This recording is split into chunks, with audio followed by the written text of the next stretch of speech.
Today we're going to be making some homemade mini apple pies. Delicious, easy to make. You're going to need 4 apples, at least 4 large apples. I have a little bit more because I'm going to be making some extra filling. Half a cup of white sugar, half a cup of brown sugar, cinnamon, 2 teaspoons of cinnamon, half a teaspoon of allspice, which we call pimento. So this is the powdered version. This is 2 tablespoons of butter, the juice from 1 lime, or if you prefer, you can actually use lemon, but you need some citrus.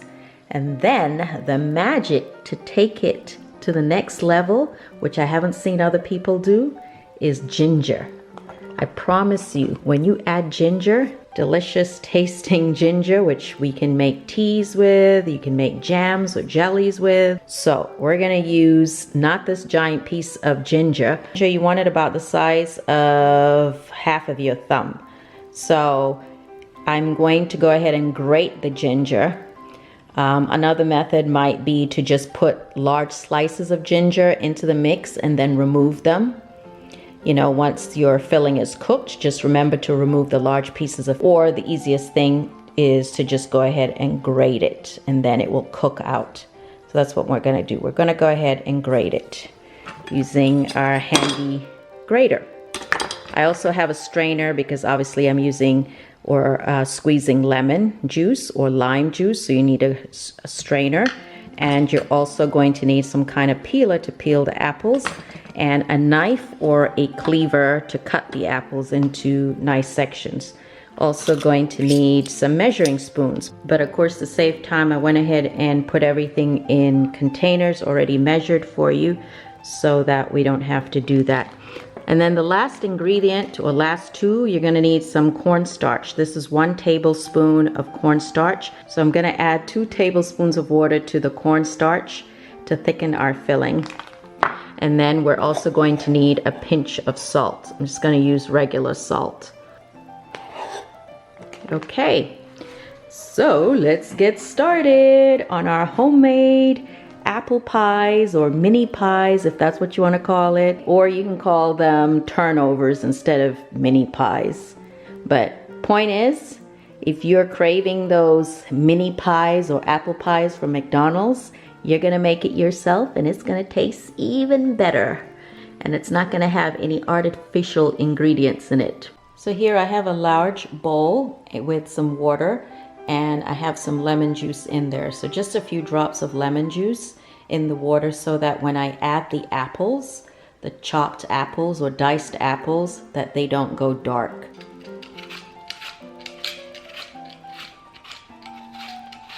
Sometimes I almost feel like I'm wasting the apple by peeling off the skin, because, you know, technically you can eat the skin. If you're eating the apple raw, you would eat the skin and you would get lots of vitamins and fiber. So anyway, let's take it off, because for the pie you do not want the skin. And then I'm gonna rinse this off in here.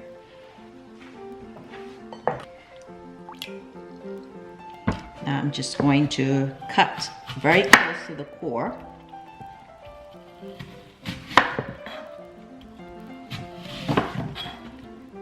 We want to take off the core. You don't want the part with the seed. Actually, the seed from an apple is quite poisonous. It's really not good for you. It's got cyanide in there, believe it or not. I don't know if most people know that, but yeah, the seeds from apples are quite poisonous. Next, you're going to slice your apples into cubes, and you want to keep the cubes about the same size. The reason that's important is because you want your apple pieces to cook at about the same rate. You know, you don't want some large pieces and then some small pieces, because then the smaller pieces will obviously cook faster. Now take our little apple cubes and put them in the water.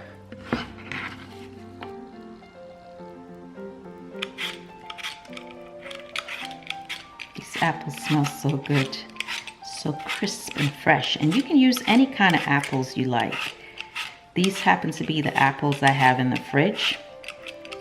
I was away and I'm home now, and these are the apples Kenton had in the fridge, and I didn't want them to go bad, so I thought, perfect. Let's make some mini apple pies. If you want to cheat or you don't have much time, you can use puff pastry, which you can buy easily from the store, ready-made. And then you just have to focus on your filling. And that would be great if you were having a party or a get-together and you just didn't have a lot of time, but you wanted to make something semi-homemade. So again, make sure you take out the core. You do not want those seeds in it.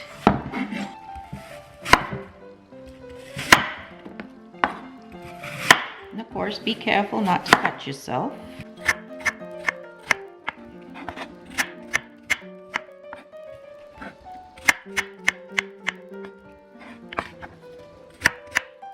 So I'm not going to waste any of this, and I don't have a bunny to give it to, I don't have a goat, I don't have an animal to give it to, and I'm not planning to compost it because that's what other people would do, use it for compost, the skin.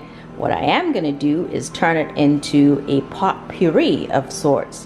What you can do is, or use it as air freshener, is go ahead and store it in a Ziploc bag and put it in the freezer, and then when you need it, just take it out, put it in some water on a pot with some cinnamon and boil it, and your whole house will smell like you've been baking pie.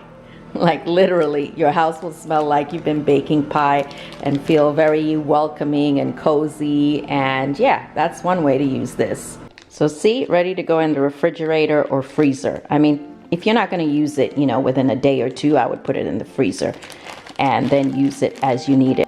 So now I'm going to go ahead and drain off this water. So remember, this is just the water that was lemon water that is intended to keep the apples from going dark.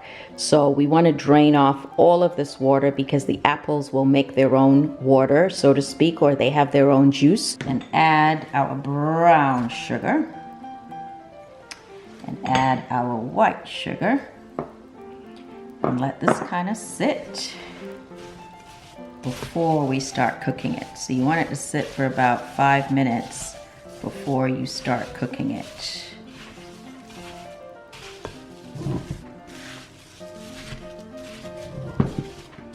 I'm gonna let that sit for a little bit.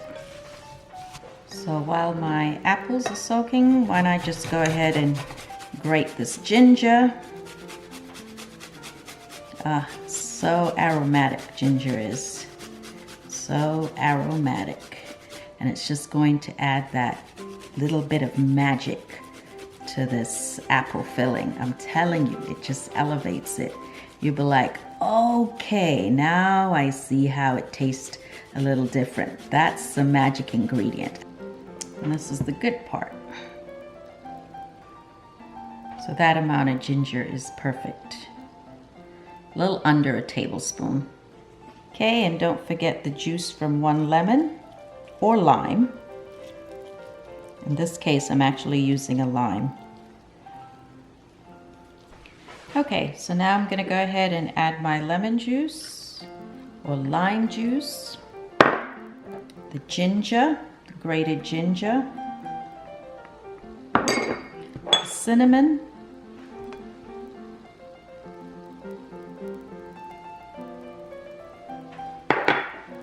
the allspice,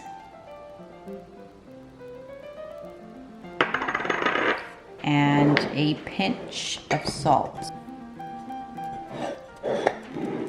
Okay, mix that up really well. And then we're going to put this in our saucepan to cook.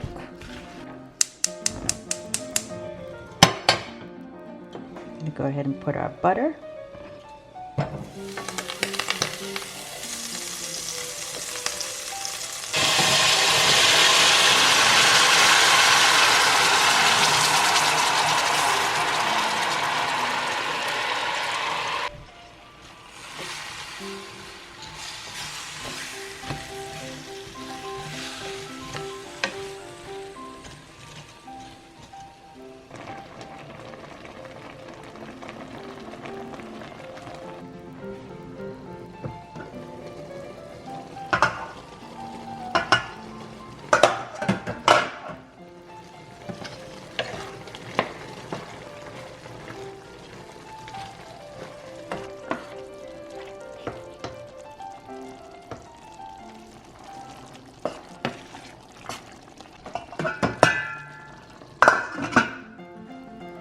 So this is our cornstarch, 1 tablespoon of cornstarch, and I'm just adding about 2 tablespoons of water. Mix that really well, get out all the lumps, and then we're going to add that to our apple filling.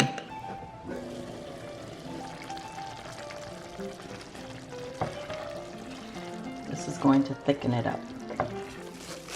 So I'm starting off with a very nice cold dough, homemade dough made by my son Kareem. As you can see, the recipe is very simple, but it does use a lot of butter. So it's going to be nice and flaky once baked.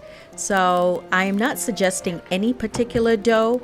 I think you need to find one that you like and just make sure that it comes out nice and flaky. And then once you roll it out, go ahead and cut it into what appears to be a rectangle, as long as the final pies are about 2.5 by 4.5 inches once they are closed. So I'm now adding the pie filling, just about 2 to 3 tablespoons. You don't want to overfill it, but you don't want to underfill it either. You know, you want a generous amount. I'm now adding some egg wash, just simple egg and water that has been whisked, and that will help seal the dough. So just lightly applying that to the edges. And in fact, depending on what dough you use, you may not even need to use egg wash. You can actually use water depending on the dough you use. So anyway, I'm going to go ahead and pinch it. Make sure you pinch it really well. That way the pie filling doesn't seep out. And because I like the markings of the fork, I am adding that, but this is definitely optional. I'm also trimming off the edge a little bit just to make it a little neater. Of course, it's homemade and the children and hubby don't mind either way, but you know, it's nice for it to look pretty. Okay, these additional serrations I'm adding, but if I were frying it, I wouldn't add those serrations because I wouldn't want the pie filling to fall out. But because we're baking it, and as you know, McDonald's bakes their pies nowadays, but back in the day, they used to fry it. Do you remember when they used to fry them? Yes, they were good. These are even better. So I'm also topping it off with a combination of sugar, cinnamon, and nutmeg. All right, let's do this real fast this time. Just rolling out the dough, same thing. And once we get it as thin as we would like, then we go ahead and cut it. Again, the dimensions for the final pie should be about 4.5 inches long and 2.5 inches wide. Add your egg wash and then fold it over. This is what I find at least to be the easiest way.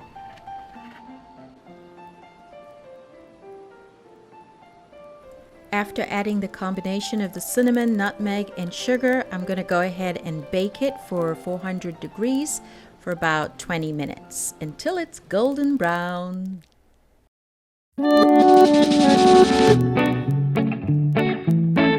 And here they are, ladies and gentlemen, our beautiful mini apple pies. Oh my goodness, if only you could have smelt this. If only we had smell-o-vision.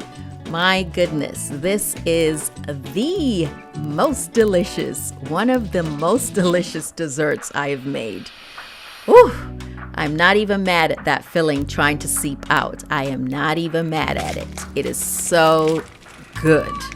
Just watch. What? Tell me that doesn't look good. Just wait till you make this in your own kitchen. I'm telling you, it is so good.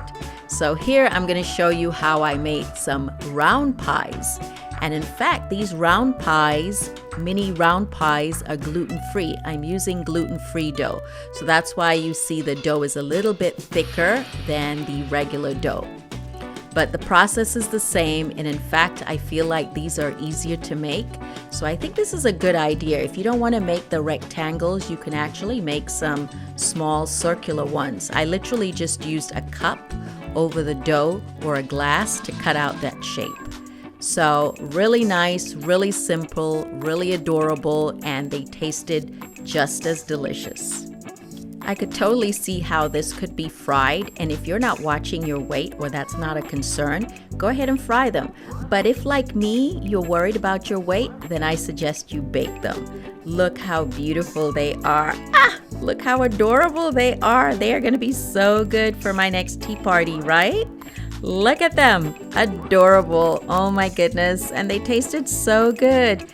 Anyway, which one will you be making? The rectangular ones, baked, or will you be making the little ones? Let me know, because I need you to try this. Now, if you have extra filling, go ahead and top it off with some Greek yogurt or vanilla ice cream or whipped cream. And baby, it's some good stuff.